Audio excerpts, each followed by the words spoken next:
Chapter 11, The Miracle. Charlie entered the shop and laid a damn 50p on the counter. "One Wonka's Whipple Scrumptious Fudge Mal Delight," he said, remembering how much he loved the one on his beard on his birthday. The man behind the counter looked fat and well fed. He had big lips and fat cheeks and a very fat neck.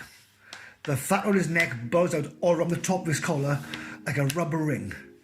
He turned and reached behind him for a chocolate bar, then he turned back again and handed it to Charlie.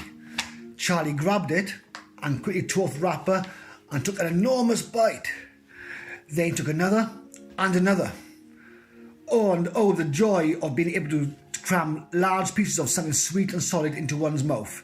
The sheer blissful joy of being able to fill one's mouth with rich, solid food. "You look like one of that one, Sonny," the shopkeeper said pleasantly. Charlie nodded, his mouth bulging with chocolate. The shopkeeper put Charlie's change on the counter. "Take it easy," he said. I'll give you a tummy ache if you swallow it like that without chewing." Charlie went on wolfing the chocolate. He couldn't stop. In less than half a minute, the whole thing disappeared down his throat. He was quite out of breath, but he felt marvellously, extraordinarily happy. He reached out a hand to take the change, then he paused. His eyes were just above the level of the counter. They were staring at the silver coins lying there. The coins were all 5-penny pieces. There were 9 of them altogether.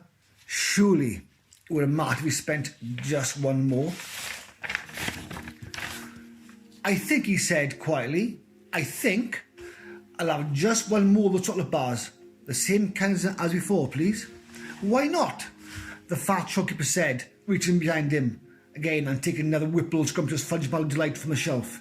He laid it on the counter. Charlie picked it up and tore off the wrapper, and suddenly, from underneath the wrapper there came a brilliant flash of gold. Charlie's heart stood still. "It's a golden ticket!" screamed the shopkeeper, leaping a foot in the air. "You've got a golden ticket! You found the last golden ticket! Hey, would you believe it? Come look at this, everybody. The kid's found Wonka's last golden ticket. There it is. It's right there in his hands." It seemed as though the shopkeeper might be going to have a fit. "In my shop too," he yelled. "He found it right here in my own little shop. Somebody call the newspapers quick. I'll let them know." "What's out now, Sonny? Don't tear it as you wrap it. That's precious." In a few seconds, there was a crowd of about 20 people clustered around Charlie, and many more pushing their way in front of the street. Everybody wanted to have a look at the golden ticket, at the lucky finder. "Where is it?" somebody shouted. "Hold it up so we can all see it." "There it is," someone shouted. "He's holding it in his hands. See the gold shining?" "How did he manage to find it?" "I'd like to know," a large boy shouted angrily. 20 bars a day I've been buying, for weeks and weeks."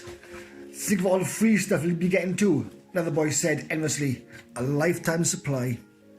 "He need it," the skinny little shrimp, a girl said laughing. Charlie hadn't moved.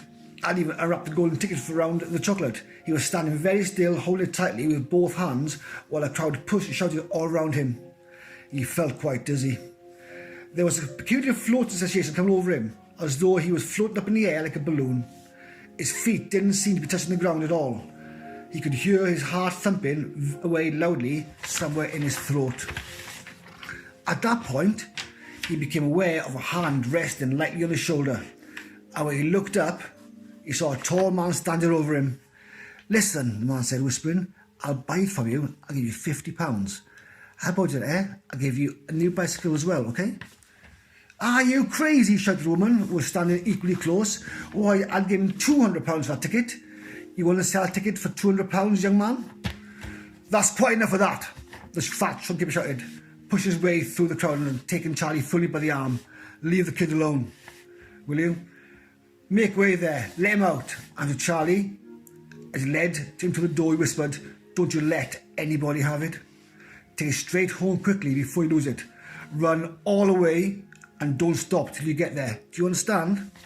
Charlie nodded. "You know something?" the fat shopkeeper said. Pause a moment to smile at Charlie. "I have a feeling you need a bit of this. I'm awfully glad you got it. Good luck to you, Sonny." "Thank you," Charlie said, and off he went, running through the snow as fast as his leg would go. and as he flew past Mr. William Wonka's factory, he turned and waved and sang out, I'll be seeing you soon. And 5 minutes later, he arrived at his own home. That's chapter 11. Everyone, hope you understood my not Scottish, not Geordie, but Welsh accent. And my creative task for you is to design your old golden ticket on what you love, like child love chocolate. Anyway, see you all soon.